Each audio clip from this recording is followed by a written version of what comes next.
তো আজকে সেটির প্রথম ক্লাস শুরু করব আমরা।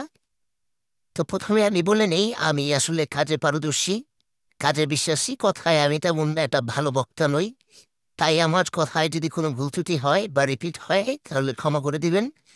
তো যাই হোক, আমরা আজকে এই কোর্সটির শুরু করব।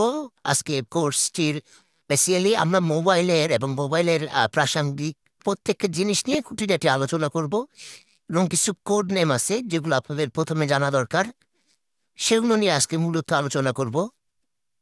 তো চলুন আমরা কোর্সটি শুরু করি। তো যারা নতুন আমার চ্যানেলটিতে, অবশ্যই চ্যানেলটি সাবস্ক্রাইব করবেন এবং বেল আইকনটিতে অন করে রাখবেন, যাতে নতুন কোনো ভিডিও আসলে আপনারা নোটিফিকেশন পেয়ে যান।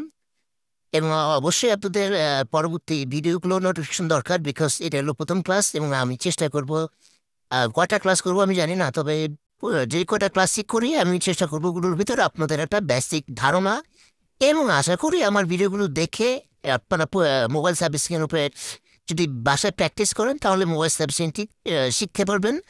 এবং আপনাদের যদি কোনো প্রশ্ন থাকে তাহলে আমাকে ডেসক্রিপশনে আমাকে কমেন্ট বক্সে জানাবেন। আমি চেষ্টা করবো আপনাদের প্রশ্নের উত্তর দেওয়ার জন্য, বা ওই প্রশ্ন পরিপ্রেক্ষিতে একটি ভিডিও তৈরি করার জন্য। তো চলুন মূল ভিডিওতে চলে যাই।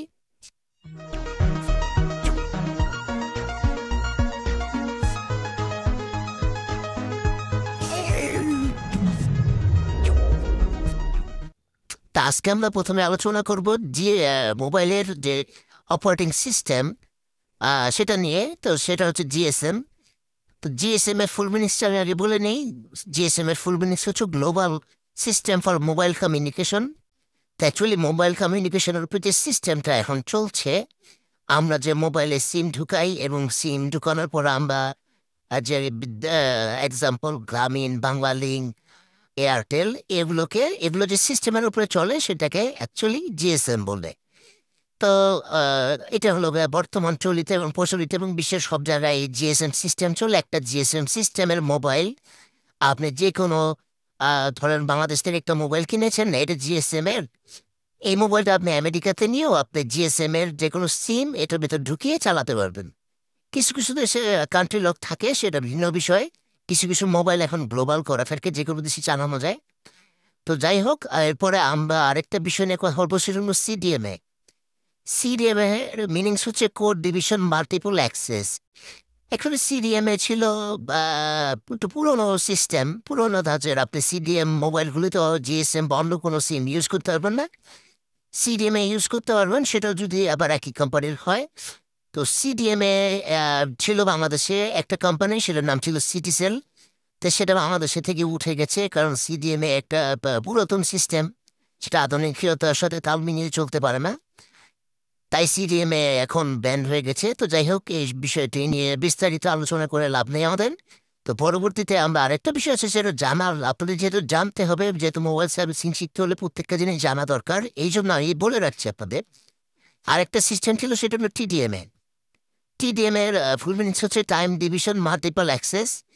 এটা বিভিন্ন দেশে কেউ যদি ধরেন আপনি একটা কোথাও ঘুরতে গেছেন 1 মাসের জন্য, তো সেখানে আপনি 1 মাসের একটা প্যাকেজ কিনলেন, এটা টাইমের উপরে ডিপেন্ড করে। আপনি 1 মাস এটা চালাতে পারবেন, তারপর এটা বন্ধ হয়ে যাবে। তো সেটাকে টিডিএমএ বলে। তো এই সিস্টেমগুলো এখন তেমন একটা পপুলার না, এই জন্য এগুলো নিয়ে বিস্তারিত আমি কথা বলবো না। তা আমাদের দেশে শুধুই মাত্র এখন জিএসএম চলছে। তো যাই হোক, নেক্সটে আমি কথা বলবো যে বিষয়টা নিয়ে, সেটা হচ্ছে আইএমইআই নাম্বার।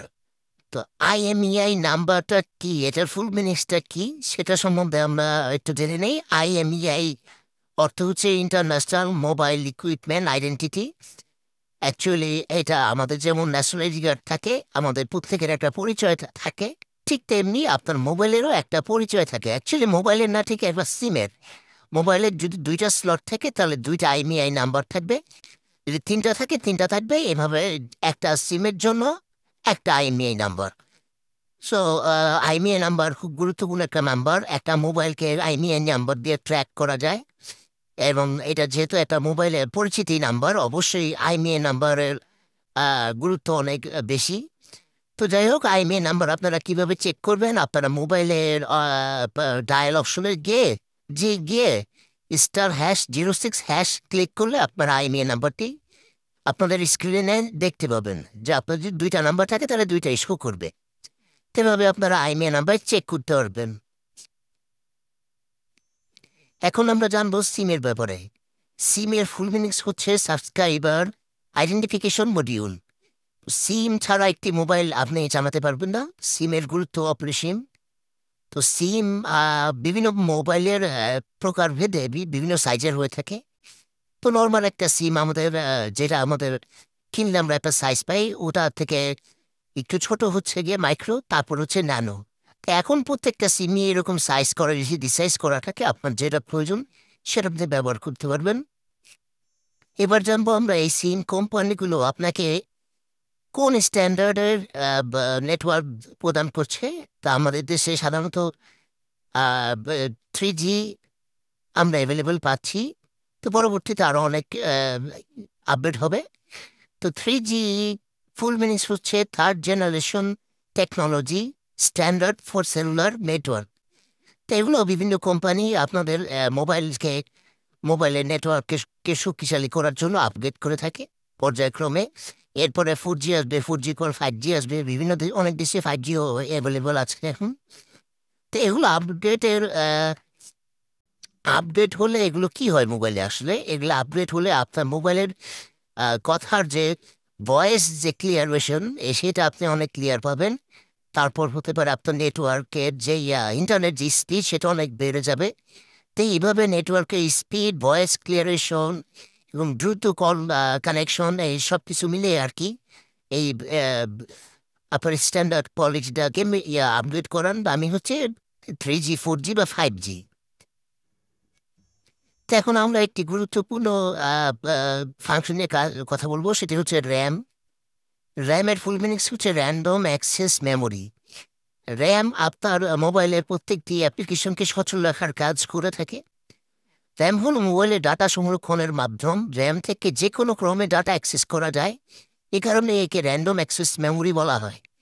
তো র্যাম যত বেশি হবে একটা মোবাইলের, আপনি মোবাইলটি তত স্বাচ্ছন্দ্যভাবে চালাতে পারবেন।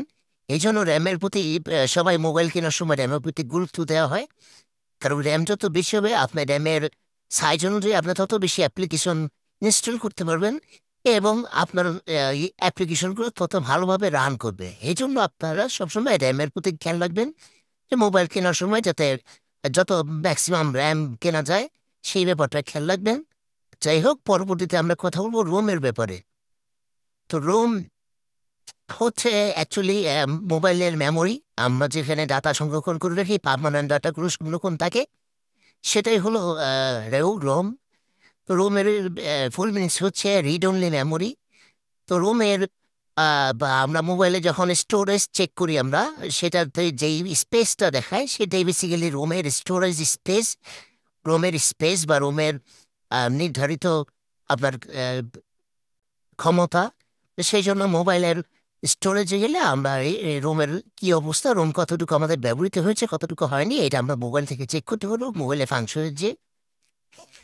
এখন আমরা জানবো এলসিডি কাকে বলে। সেই এলসিডির ফুল মিনিংস হচ্ছে লিকুইড ক্রিস্টাল ডিসপ্লে। এটি মোবাইলের প্রাণী বলা যায় বা মোবাইলের আয়না বলা যায়। আপনি যা মোবাইলে করছেন, যা ফাংশন আছে সব কিছুই এই যে মনিটরের মাধ্যমে আমরা দেখতে পাচ্ছি সেটাকে এলসিডি বলে। এই এলসিডির ফুল মিনিংস হচ্ছে লিকুইড ক্রিস্টাল ডিসপ্লে। এলসিডিটি তৈরি হয় ক্রিস্টাল এবং লিকুইডের মাধ্যমে এবং পোলারাইজ গ্লাসের মাধ্যমে আমরা এটা ভিজিবল করে থাকি, এটা দেখে থাকি। তো এলসিডি খুব গুরুত্বপূর্ণ একটা জিনিস। এলসিডিকে পরিবর্তন করার সময় খুব খেয়াল রাখবেন, কারণ এটা কাচের এবং এটা ভেঙে যাওয়ার চান্স থাকে। সেই কারণে এলসিডিকে খুব সাবধানে খুলতে হবে এবং এটা লাগাতে হবে। এলসিডির পাশাপাশি আমাদের এলইডি মনিটর সম্পর্কেও ধারণা থাকতে হবে। এলইডির অর্থ হচ্ছে লাইট এমিটিং ডায়োড। অ্যাকচুয়ালি অনেকগুলো ছোট ছোট লাইট এমিটিং ডায়োড দিয়ে মনিটর, যে মনিটর তৈরি হয় তাকে এলইডি বলে। তো এলইডি মোবাইলের ভিতরে এখনও তেমন একটা প্রচলন হয়নি। এখন বাজারে টেলিভিশন পাওয়া যায়, এলইডি টেলিভিশন। টেলিভিশনের আপডেট যে মনিটরগুলো সেটাকে এলইডি বলে। এখন আমরা জানবো ভিজিএ কাকে বলে। ভিজিএর অর্থ হচ্ছে ভিডিও গ্রাফিক অ্যারে।